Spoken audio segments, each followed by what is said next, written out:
रांची के इस मोराबादी मैदान में सहायक पुलिसकर्मी धरना में बैठे हमारे सहायक पुलिसकर्मीगण, इस धरना को कवरेज देने के लिए तमाम मीडिया कर्मी बंधुओं, आप सभी को जोहार करते हैं, जय हिंद करते हैं। आज झारखंड राज्य का 24 साल होने को है, लेकिन मुझे आज भी मैं बार बार हर एक गांव में जाता हूं और इन्हीं विषय को रखता हूं कि आज की युवा पीढ़ी 24 सालों में, यानी जिस समय झारखंड राज्य का अलग हो रहा था, अगर किसी बच्चे ने जन्म लिया होगा तो आज वो 24 साल का हो चुका होगा और आज भी वो झारखंड की गलियों में, आज की वो गांव की पगडंडियों में एक ही सवाल करता है कि झारखंड राज्य बना ही क्यों था। आज भी मेरे भी जहन में है, आपके भी जहन में यही सवाल है कि आखिर झारखंड राज्य अलग बना ही क्यों था। अगर आज भी हमारे भाई लोग कोई 2 महीना से धरना पर बैठे, कोई सालों से धरना पर बैठे, कहीं कोई अपने माइंस को लेकर धरना पर बैठा है, कहीं कोई सहायक पुलिसकर्मी धरना पर बैठे हैं, कहीं आंगनबाड़ी की सेविका धरना पर बैठे हैं, कहीं और लोग धरना पर बैठे हैं, कोई राजभवन में धरना पर बैठा है, कोई विधानसभा के बाहर धरना पर बैठा है, कोई मोराबादी के मैदान में धरना में बैठा है, तो आखिर ये राज्य बना किनके लिए और इस राज्य में खुशहाल चल कौन रहे हैं। अगर इस राज्य के तमाम नौजवान, चाहे पुलिसकर्मी हो, स्वयं सेवक हो, अगर हर लोग धरने के माध्यम से अपनी मांग को मान रहे हैं तो भाई ये राज्य बना क्यों है। तो आज मैं अपने संगठन की ओर से आप सबों के साथ हम लोग समर्थन में खड़े हैं और जितने भी हमारी भाई बहनगण सहायक पुलिसकर्मीगण हैं, बिल्कुल हम लोग आपके साथ खड़े हैं। आज विगत 2 वर्षों से हम लोग झारखंड के जिन मुद्दों के साथ खड़ा होने की आवश्यकता पड़ी, हम लोग कभी पीछे नहीं हटे। आज हमारे जितने भी साथी हैं, मेरी भी बात करें तो हम लोगों ने लगभग 13-14 FIR खाया है, जिनमें 353, 307 के जैसे ऐसे धारे, अनगिनत धारे लगे हुए हैं, लेकिन हमने कभी समझौता नहीं किया है परिस्थितियों के साथ। आज आपके विषय से भी हम लोग परिचित हो रहे हैं और आपका विषय भी कहीं ना कहीं बड़ा खौफजदा विषय है। आज बड़ा दुर्भाग्य, मतलब आश्चर्यचकित लग रहा है कि आज आप 2017 में ज्वाइनिंग करते हैं और आज 7 साल 2024 में भी आपकी सैलरी 10,000 के 10,000 है, तो हमें लगता है ये बंधवा मजदूर से भी गया गुजरा स्थिति है। ये बड़ा विचित्र, मतलब ऐसा भी लोकतांत्रिक देश में ऐसा होगा, ये तो कोई कल्पना नहीं कर सकता है कि जिस देश को हम लोग लोकतांत्रिक देश मानते हैं, जो देश जनता का देश है, एक लोकतांत्रिक देश में कोई इंसान बंधवा मजदूर से भी गया गुजरे अवस्था में है। ये तो हमको सुन के ही बड़ा हम लोग का रूह कांप रहा है कि ऐसा हो कैसे सकता है। अरे कोई अगर मजदूरी भी करता है तो साल दर साल उसका इंक्रीमेंट होता है, उसकी सैलरी में बढ़ोतरी होती है, लेकिन आप 2017 में जिस सैलरी के साथ इस नौकरी को ज्वाइन करने का काम किए हैं, आज 7 साल बाद भी अपने आप को वहीं पाते हैं। ये बड़ा विचित्र बात है। तो आज मैं गठन हो रही नई सरकार से, लोकतंत्र के चौथे स्तंभ के माध्यम से, तमाम मीडिया बंधुओं के माध्यम से मैं नई सरकार तक ये संदेश देना चाहूंगा कि देखिए, आज जिस प्रकार आपने विशेष सदन बुलाया था, आज विशेष सदन बुलाया गया था, मैं चाहता हूं कि विशेष सदन यहाँ के युवाओं के जो समस्याएं हैं उनको निदान करने के लिए विशेष सदन चलाएं। मैं माननीय मुख्यमंत्री को आज के इस धरना स्थल से, तमाम मीडिया चैनल्स के माध्यम से ये संदेश देना चाहूंगा कि देखिए मुख्यमंत्री साहब, आप 3 महीना जेल में थे, 4 महीना जो भी थे, आप सबकी आपके प्रति हमदर्दी रही है और आज आप जब जेल से बाहर आए तो 3 महीना आप जो राज की कुर्सी से उससे अपने आप को दूर नहीं कर पा रहे हैं। तो समझ के देखिए, जो लोग 7 सालों से लगातार सेवा देने का काम किया है, लगातार गर्मी बरसात में अपने आप को समर्पित करने का काम किया है, और आज भी अगर ये लोग उसी तरह के मामूली तनख्वाह में इतने रिक्सी जीवन यापन कर रहे हैं, रिक्सी सेवा दे रहे हैं, तो बड़ा दुर्भाग्य है। बड़ा हमें लगता है आज ये धरती बिरसा बाबा की धरती है। आज कहीं ना कहीं उनका जो, अगर उनकी आत्मा भी कहीं देख रही होगी, सुन रही होगी, तो मुझे लगता है आज वो कहीं ना कहीं बड़ा गंभीर होगी, चिंतित होगी कि बिरसा की धरती में बिरसा के बच्चों का ये हाल है कि आज उन्हें अपने घर से बाहर छोटे छोटे बच्चों को लेकर धरना स्थल पर आना पड़ता है। अरे पुरुषों की तो छोड़िए, हमारी बहनों को भी रात्रि अवस्था में पूरे कालखंड में, आज ये बड़ा विचित्र बात है। इसलिए आज हम आशा करते हैं, हम मुख्यमंत्री महोदय, कि आप अपने घर से बाहर आए, आप देखिए कि झारखंड में घटित क्या हो रहा है, झारखंड में चल क्या रहा है, और फिलहाल आह्वान करेंगे कि जो सहायक पुलिसकर्मी है, इनकी सेवा किस प्रकार से आप अस्थायी करते हैं। ये तो यही कह रहे हैं कि सहायक पुलिसकर्मी के ही रूप में चिन्हित किया जाए, नाम दिया जाए, लेकिन सेवा को अस्थायी किया जाए, इनकी जो सैलरी है उसे बढ़ाया जाए। देखिए, ये जो मांगे हैं ये कोई विशेष मांग नहीं है, ना ये विशेष राज्य विशेष जिला का मांग कर रहे हैं, ये अपनी मजदूरी का हक मांग रहे हैं, और हमें लगता है इन्हें इनका हक न्यायपूर्वक मिलना चाहिए। और आज जितने भी हमारे सहायक कर्मी हैं, बंधुगण हैं, भाईगण हैं, बहनगण हैं, आप सभी को हम लोग कहना चाहेंगे कि जब भी आप लोग अगर इस धरने पर बैठे हैं, आप अपने आप को अकेला ना समझे। हमारा पूरा संगठन आपके साथ खड़ा है और आपके साथ हम लोग कांधे से कांधे मिलाकर चलेंगे। चाहे जयशक्ति सीजीएल का मुद्दा हो, चाहे आपके सहायक पुलिस कर्मियों का मुद्दा हो या स्वयंसेवक का मुद्दा हो, हमने हमेशा हर मुद्दों के साथ हम लोग खड़े रहे हैं। सीजीएल की मुद्दे में अगर हम लोग नहीं खड़े होते, अगर हम लोग नहीं अगुवाई करते, तो शायद ना एसआईटी का गठन होता, ना ही पता चलता कि 27 लाख रुपए लेकर पेपर लीक किए गए थे। तो नो डाउट हम लोग मुद्दों से कभी पीछे नहीं हटे हैं, लेकिन हाँ, हम लोग भी आप ही की तरह आपके ही समान है, आपके ही तरह आपके परिवेश से आने वाले नौजवान हैं। लेकिन हाँ, जो सही है, आज हम लोग उस आवाज को बनने का काम किए, इस राज्य में उस आवाज को देने का काम किए हैं। तो निश्चय ही जब भी हमें अवसर मिलेगा, बकायदा हम लोग अभी प्रेस कॉन्फ्रेंस करके आ रहे हैं। इस राज्य के राजधानी के तमाम सम्मानित मीडिया कर्मी उपस्थित थे। हमने पहला लाइन भी यही कहा कि जो धरने पर कई दिनों से बैठे हैं हमारे सहायक पुलिसकर्मी, उनकी समस्याओं का निदान मुख्यमंत्री बकायदा करें। क्योंकि हमें लगता है कि ना सहायक पुलिसकर्मी अब किसी पर विश्वास करने की उम्मीद में नहीं है, और ये स्वाभाविक है। मिथिलेश ठाकुर जी आके मिल के जा चुके हैं साल भर पहले, बंधु तिर्की जी भी इनसे आकर मिल के जा चुके हैं। वे बार बार आते हैं और यही बात को दोहराते हैं कि हम मुख्यमंत्री के दूत के रूप में आए हैं। और फाइनली क्या होता है ये सभी जानते हैं, आश्वासन दिया जाता है। और बड़ा दुख तो तब लगता है जब आईएएस लोग अपने लेटर हेड में हस्ताक्षर करके देते हैं, मांगों को समर्थन देते हैं, उसके बाद भी समस्या से निजात नहीं पाया जाना बड़ा दुर्भाग्य लगता है। इसलिए आप लोग धीरज रखें, क्योंकि झारखंड का निर्माण ही बड़ी लंबी लड़ाई के बाद हुआ है। झारखंड का निर्माण ही एक बहुत बड़े लंबे संघर्ष और शोषण के बाद हुआ है। हम उम्मीद करते हैं आप अपने धीरज में कोई कोताही नहीं बरतेंगे और निश्चय ही ये देश कहीं ना कहीं गांधी का देश है। और याद रखिएगा, गांधी ने एक लाठी के दम पर अंग्रेजों को बाहर खदेड़ा था। हमारे हौसले तो कम से कम उनकी लाठी से मजबूत होने चाहिए। और हम आशा करते हैं ऐसे भी आप सभी सहायक पुलिसकर्मी हैं, यानी सभी आप शारीरिक रूप से, मानसिक रूप से मजबूत लोग हैं। मुझे पूर्ण आशा है कि ये जो परीक्षा आपकी ली जा रही है, इस परीक्षा में आप अव्वल होंगे और परिस्थितियों के साथ समझौता ना करते हुए अपने संघर्ष को जारी रखते हुए, अधिकार है उसे लेने के लिए आप कहीं पीछे नहीं हटेंगे। बाकी हम लोगों का समर्थन आपके साथ हमेशा रहा है, रहेगा हमेशा। नैतिक रूप से, शारीरिक रूप से हम लोग कभी आपके समर्थन में पीछे नहीं हटेंगे। और दूसरी बात, हम लोग एज ए लीडर यहाँ नहीं आए हैं। हम लोग आप भाई कहें, आपके साथी कहें, आपके मित्र कहें, हम लोग आपके भाई के रूप में आए हैं। आप उसी रूप में हमें स्वीकार करें। हम लोग लीडर के रूप में आपके साथ नहीं आए हैं, एक भाई के रूप में आए हैं। आप हमारे भाईगण हैं, आप हमारी बहनगण हैं, और हम लोग भी उसी परिवार से आते हैं। ऐसा नहीं है कि हम लोग कोई बड़ी पृष्ठभूमि से आते हैं। भले आज राज्य में हम लोगों ने अपने मेहनत से एक पहचान बना लिया है, लोकसभा के चुनाव में एक अच्छा परिणाम पा लिया है, लेकिन हम भी आप ही की तरह एक साधारण पृष्ठभूमि से आने वाले नौजवान ही है। हम लोग भी परीक्षाओं की तैयारी करते हैं, रहा है। ये और बात है कि हम लोग राजनीति में आ गए और विधानसभा का चुनाव लड़ेंगे, अलग विषय है। लेकिन हम लोग भी समझते हैं परिस्थितियों को, और विशेषकर जो डिफेंस लाइन की अगर बात आती है तो डिफेंस लाइन को भी हम लोग भली भांति समझते हैं कि कितना मेहनत के साथ, कितनी तकलीफ के साथ, उसमें कितने त्याग के साथ लोग डिफेंस की बहाली को क्लियर करते हैं। आज आप किसी भी राज्य में, चाहे देश में, अगर किसी मिडिल क्लास फैमिली से के अनुसार ही दिखता है, वो कभी नहीं कहेगा कि हम डॉक्टर बनना चाहते हैं, हम इंजीनियर बनना चाहते हैं।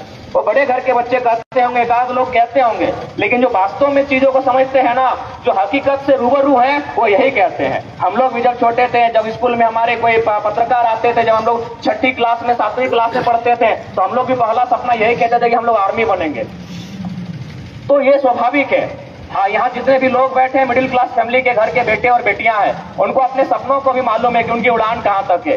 उन्होंने परिस्थितियों के साथ समझौता कर लिया है। और जहां तक डिफेंस की बात है, बहुत मेहनत के साथ लोग डिफेंस में आते हैं।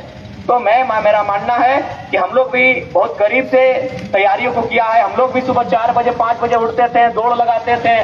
कई सालों तक हम लोग भी दौड़ लगाए हैं। और जहां तक डिफेंस की बहालियों का सवाल है, बहुत मेहनत करना पड़ता है। और हमारे गांव देहात में आज भी एक कहावत आज से 30-40 साल पहले कही जाती थी कि झारखंड के जो बच्चे हैं वो 2 ही कामों में नौकरी पा सकते हैं, या वो टणिया में दौड़ के, न तो मटिया कोड़ के। हमारे गांव में आज भी कहा जाता है।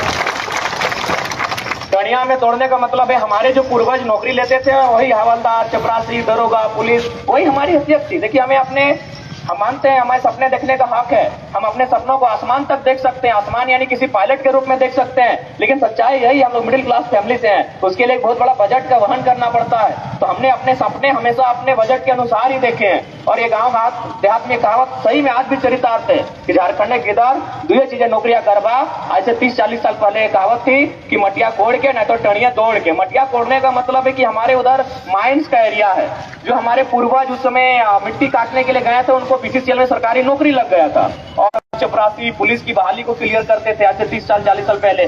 तो आज हम लोग समझते हैं, हम झारखंड के मर्म को समझते हैं। आज भी जो डिफेंस लाइन की नौकरियां ली जाती है, बड़ा मानसिक शारीरिक पड़तरना के बाद लिया जाता है, और उस दौर में लिया जाता है जब परिवार की स्थिति अति सामान्य होती है, एक साधारण सा किसान का बैकग्राउंड होता है। तो हम आपके दुख में आपके साथ हैं, और हम लोग आज कहीं ना कहीं आज अगर यहाँ तक आए हैं तो झारखंड के मुद्दों के साथ हम लोग यहाँ तक आए हैं। झारखंड के मुद्दों पर बेबाक बात रखने के लिए हम लोग यहाँ तक आए हैं, और आप लोग इस बात के लिए निश्चिंत रहें, हम लोग एक लीडर के रूप में नहीं, आपके भाई के रूप में आए हैं। जहाँ हमारी जरूरत पड़ेगी, आज हमारे जितने भी साथी हैं रांची जिला के, चूंकि हमारा घर धनबाद जिला पड़ता है, यहाँ से लगभग 250 किलोमीटर की दूरी पड़ती है। स्वाभाविक है जब अगर कोई सूचना हम तक जाएगी तो आते आते समय लग जाएगा, लेकिन रांची जिला में जो हमारी कमेटी गठन हुई है, हम लोग उनसे कह के जाएंगे, उन्हें हिदायत देके जाएंगे कि आपका जो भी कार्यक्रम हो उस कार्यक्रम में बाकायदा हमारा पूरा संगठन आपके साथ शरीक रहेगा, आपके समर्थन में, आपके सहयोग में, हमारी हैसियत के अनुसार, हमारे सामर्थ्य के अनुसार, हमारी क्षमता के अनुसार जो भी बनेगा, जो भी पड़ेगा, हमारे साथी आपके साथ डट के रहेंगे, आपके साथ खड़े रहेंगे। आप अपने आप को अकेला ना माने। ऐसे भी लोग जब संघर्ष करते हैं तो मैं आशा करता हूं कि संघर्ष वही लोग करते हैं जो अपने आप को मानसिक रूप से, शारीरिक रूप से बहुत बलवान पाते हैं, और हम उम्मीद करते हैं कि आपकी लड़ाई जाया नहीं जाएगी। संघर्ष से झारखंड बना है, संघर्ष से हमें झारखंड मिला है, संघर्ष से हमें अधिकार मिलेगा। आप संघर्ष का दामन ना छोड़ें। हम आप लोगों के संघर्ष के साथी बनने के लिए हम लोग तैयार हैं, और आप लोगों के साथ हर स्तर से, नैतिक ही नहीं, हम लोग शारीरिक समर्थन यानी शरीर लेकर आपके आंदोलन में, आपके धरनों में, अगर आप कल इसको मसाल जुलूस का रूप देते हैं, रोड मार्च का रूप देते हैं, भूख हड़ताल का रूप देते हैं, तो जरूर हम लोग नैतिकता के आधार पर ही नहीं, शारीरिक आपके साथ समर्थन में खड़े रहेंगे। और ये आप इस बात को आपको हम लोग आश्वस्त करना चाहेंगे, क्योंकि हम लोग भाषण के लिए नहीं आए थे, लेकिन क्योंकि किसी दो बात हमें रखने का अवसर दिया गया तो हमने अपनी बातों को रखा। हम तो मैं आपसे यही कहेंगे, और पुनः अगर राज्य सरकार के लोग सुने, आपके चैनल को बड़े वाच करते हैं, और खासकर जयराम महतो को तो बहुत गंभीरता से वाच करते हैं, बाकायदा राज्य के नहीं पड़ोसी राज्य के भी मुख्यमंत्री लोग वाच करते हैं, तो हम उम्मीद करते हैं कि राज्य के मुख्यमंत्री, और ऐसे भी उनका जो स्लोगन था, कैसे लिया झारखंड, लड़के लिया झारखंड, ये हम ही लोग का स्लोगन था, तो जाहिर सी बात है हम लोग वीडियो को देखते हैं तो आपसे यही कहेंगे, देखिए आपके प्रति हमारी सहानुभूति उस समय थी जब आप जेल के भीतर थे, कि कहीं ना कहीं आप एक झारखंड की पृष्ठभूमि के नेता हैं, इसलिए आपके साथ ऐसा हो रहा है। तो अगर राज्य के युवाओं की सहानुभूति आपके ऊपर थी तो हम उम्मीद करते हैं कि आपकी भी सहानुभूति इन भाइयों के ऊपर, इन बहनों के ऊपर बने। आप देख सकते हैं, अगर यहाँ तक नहीं आ पाते हैं, अगर आपको लगता है यहाँ का तापमान, यहाँ की तापमान में गर्मी ज्यादा है, तब इसी कमरे में बैठकर अपने मोबाइल को चलाकर देख सकते हैं। मीडिया वाले विजुअल को दिखा रहे हैं कि किस प्रकार बहन लोग अपने छोटे बच्चे को गोद में लेकर आई है। इनके चेहरे पर जो सिकन है ये साफ दिखाई दे रहा है, इनके माथे की जो लकीरें हैं वो साफ दिखाई दे रही है, साफ झलक रही है कि आज ये किस दौर से गुजर रहे हैं। तो मैं आज जो सत्ता में बैठे लोग हैं, विपक्ष में बैठे लोग हैं, यानी जो विधानसभा के अंग हैं, मैं उनको ये संदेश देना चाहूंगा, उन तक अपनी आवाज संप्रेषित करना चाहूंगा कि आप लोग उस एसी के कमरे से बाहर आए, इन बहनों के साथ, इन भाइयों के साथ बैठे। क्योंकि कहा गया है बात से बात बनती है, बातचीत से समस्या का हल निकलता है। आप लोग बातचीत के लिए आगे आए और इनकी समस्याओं का निदान करें। क्योंकि हमें बड़ा दुख लगा, हमने एक पोस्टर भी देखा, किसी भाई ने लिखा था हमें नक्सली बनने के लिए मजबूर ना किया जाए। ये बड़ा दुख लगता है। इस राज्य में, इस राज्य के लोग 40% खंडनीय संपदा देने वाला राज्य, तमाम उद्योग से संचालित होने वाला राज्य, इस जगमग होने वाला राज्य, यहाँ के यूरेनियम से और यहाँ के गैस से पूरे कोरोना काल में लोगों की जान बचाने वाला राज्य, अगर वहाँ के युवा हताशा में भरकर, कुंठित होकर अगर इस प्रकार से मतलब अपना वक्तव्य देते हैं कि हमें नक्सली बनने पर मजबूर ना किया जाए, तो हमें नहीं लगता इससे बड़ा दुर्भाग्य और इस राज्य का क्या होगा। ये बहुत बड़ा दुर्भाग्य है, ये बहुत ही बड़ा चिंता का विषय है। ये बहुत ही बड़ा चिंता का विषय है कि ये नौजवान जो इसी राज्य के भविष्य हैं, जिनके कंधों पर इस राज्य की सुरक्षा टिकी है, जो और बाकायदा इन्होंने अभी तक बहुत ही मेहनत के साथ और मजबूती के साथ इस राज्य की सुरक्षा में अपने कर्तव्यों का निर्वहन किया है। और अगर वे लोग कुंठित होकर, अपने मनोभाव से ग्रसित होकर अगर इस प्रकार की टिप्पणी करते हैं तो इसके लिए कहीं ना कहीं वो सिस्टम दोषी है, जिस सिस्टम के कारण ये हालात पैदा हुए हैं। तो मैं चाहता हूं उस हालात को ठीक किया जाए, उस सिस्टम को दुरुस्त किया जाए और जो हमारे सहायक पुलिसकर्मी हैं इनकी मांगों को अविलंब पूरा किया जाए। हम नहीं चाहते हैं कि ये धरना जो आज शांतिपूर्ण तरीके से गांधी के देश में, गांधी के रास्ते पे चलकर जो धरना प्रदर्शन किया जा रहा है ये उग्र रूप लेने का काम करे, ये हम नहीं चाहते हैं। इस राज्य की मर्यादा बनी रहे, इस राज्य की सामंजस्य बनी रहे, हम ये चाहते हैं। और हम आशा करते हैं कि जो हुक्मरान बैठे हैं हमें उनसे अपेक्षा रखते हैं कि इनकी समस्याओं का वे निदान करेंगे। बाकी जितने भी हमारे भाईगण, हमारी बहनगण हैं, बिल्कुल आपके हम भाई हैं, भाई स्वरूप ही हैं। और बिल्कुल हमें लगता है कि आपके हम लोग कोई लीडर नहीं है आपके लिए, आपके उम्र के हैं, आपके हम उम्र के हैं। और शायद अगर हम लोग इस लाइन में नहीं आए होते तो शायद आपके बीच हम लोग भी जवान या फिर पुलिस वही हम लोग का प्राथमिकता होता। और मेरा तो खुद होता, ताकि हम लोग भी इसी रांची में कई बार जब आर्मी की दौड़ में आए थे तो बस एक मामूली बात के लिए हमें डांट के हटा दिया गया था, हाथ में हम सचिन का नाम लिख दिए थे, कौन जानता था। तो ऐसा नहीं है, हम लोग आपको भली बात ही जानते हैं। डिफेंस को खासकर हम लोग बहुत अच्छे से जानते हैं, क्योंकि मेरी भी प्राथमिकता डिफेंस ही रही है। इसी मैदान में हम लोग 2012 में जब इंटर करने के बाद SRR की परीक्षा जो नेवी की होती है देने के लिए आए थे, मेडिकल में बाहर होके चले गए थे। इसी रांची के मैदान में हम लोग आर्मी की दौड़ में आए थे, जहां हमारे हाथ में गोदना था, the religion of cricket, Sachin is God, cricket का जुनून ही अलग था। तो हम लोग आपकी पीड़ा को समझते हैं, आपकी पीड़ा आपको बताने की भी आवश्यकता नहीं थी, आपने बताया, उसके पहले हम लोग समझ चुके थे कि आपकी पीड़ा है क्या। क्योंकि डिफेंस, जो लोग डिफेंस की तैयारी करते हैं उनके परिवार से भी हम परिचित हैं, वो किस परिवार के बच्चे होते हैं, किस परिवार से उनका ताल्लुकात होता है, किन परिस्थितियों में वो यहाँ तक आते हैं। यही नहीं, धनबाद जिले में भी जो होमगार्ड के अभ्यर्थी 19 से आंदोलन कर रहे हैं, वे लोग तो कई बार देखे कि आत्मदाह के लिए भी उपायुक्त को लेटर लिखे थे कि हम लोग सामूहिक रूप से आत्मदाह करेंगे। आप सोच सकते हैं कितना मार्मिक दृश्य होगा कि नौजवान जो अभी कुंवारे हैं, घर सजाना चाहिए था, जिनको अपने माता पिता के सपनों को साकार करना चाहिए था, वे नौजवान व्यवस्था में कह रहे हैं कि हम लोग आत्मदाह करेंगे। आत्मदाह यानी आग से अपने आप को सार्वजनिक तौर पर सामूहिक रूप से जला देंगे। सोच सकते हैं कि कितना मतलब इस सिस्टम में कितने करप्टेड लोग जाकर बैठे हैं, कितने मतलब उदासीन लोग जाकर बैठे हैं, जिनको सिस्टम से बाहर, अपने परिवार से बाहर झांक कर देखने का अवसर तक नहीं मिल रहा है। ये हमें बड़ा खेद के साथ और बड़े मार्मिक स्वर के साथ कहना पड़ रहा है। लेकिन हमें आस्था है, हमें आस्था है इस राज्य में, हमें आस्था है आपके संघर्ष में, हमें आस्था है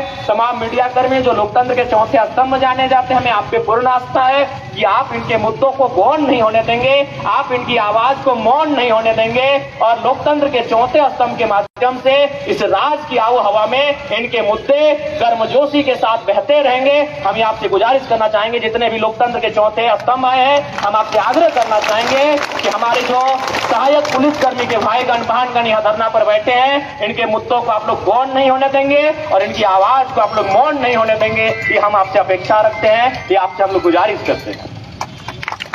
पुनः आपके साथ हमारी पूरी रांची की टीम, जो भी हमारे साथी हैं, उनसे हम लोग बकायदा जब रांची से हम लोग निकलेंगे अपने घर की ओर, उन्हें हम लोग कह के जाएंगे कि दिन में जरूर एक बार आकर आपकी सुधी लें कि आपके साथ क्या स्थिति है। और अगर हमारी हैसियत के अनुसार, क्योंकि हम लोग भी बड़े कोई 30 मार्का है नहीं, एक साधारण पृष्ठभूमि से आते हैं, भले हम लोग चुनाव लड़के लाखों वोट ले आए हैं, लेकिन जनता के चंदे से लाए हैं, हम लोग कोई 30 मार्का, कोई बड़े परिवार से नहीं आते। लेकिन फिर भी अगर हमारी हैसियत से आपके सहयोग के लिए अगर किसी तरह का करना पड़े तो हम लोग पीछे नहीं हटेंगे। हम लोग इस बात के लिए आपको आश्वासन देते हैं और निश्चय जब भी आंदोलन के माध्यम से हमारी जरूरत, हमारी आवश्यकता पड़ेगी, हमारा पूरा संगठन, हमारा पूरा परिवार आपके साथ खड़ा है और हम लोग कोई अलग नहीं है, आपके साथी हैं, आपके भाई हैं, आपके हित कुटुंब हैं, आपके साथ हम लोग हमेशा खड़े हैं। आप हमेशा हम लोग अपने साथ पाएंगे, या तो शारीरिक रूप से, या तो नैतिक समर्थन के रूप में, या विचारधारा के समर्थन के रूप में, आप लोग हमेशा हमें अपने साथ पाएंगे। और साथ ही अंत में यही कहेंगे, हौसलों को हारने की आवश्यकता नहीं है। ये राज्य हमें 2 दिन में नहीं मिला है, सालों के संघर्ष के बाद ये राज्य मिला है। भारत देश 2 दिन में आजाद नहीं हुआ है, सालों के संघर्ष के बाद भारत स्वतंत्र हुआ है। आपका अधिकार एक दिन जरूर मिलेगा। एक दिन में ना सही, एक दिन आपका अधिकार जरूर मिलेगा। आप अपने संघर्ष से समझौता ना करें, आप परिस्थितियों से समझौता ना करें, अपने हालात से समझौता ना करें। हालात और परिस्थिति चाहे कुछ भी रहे, आप मजबूती के साथ उसका मुकाबला करें। हमें पूर्ण आशा है आपकी विजय होगी, आपका हक अधिकार आपको जरूर मिलेगा और उसके लिए हम लोग को भी जो भी करना पड़े हम लोग पीछे नहीं हटेंगे। पुनः अपनी बातों को हम लोग विराम देंगे और आप सभी का अभिनंदन, आप सबों को जोहार करेंगे। जय हिंद। और आपकी मांगे पूरी हो इसके लिए हम लोग भी चरणबद्ध तरीके से आपके जो आंदोलन होंगे उनमें हमारी भूमिका रहेगी, हमारी भागीदारी रहेगी। पुनः सभी को जोहार।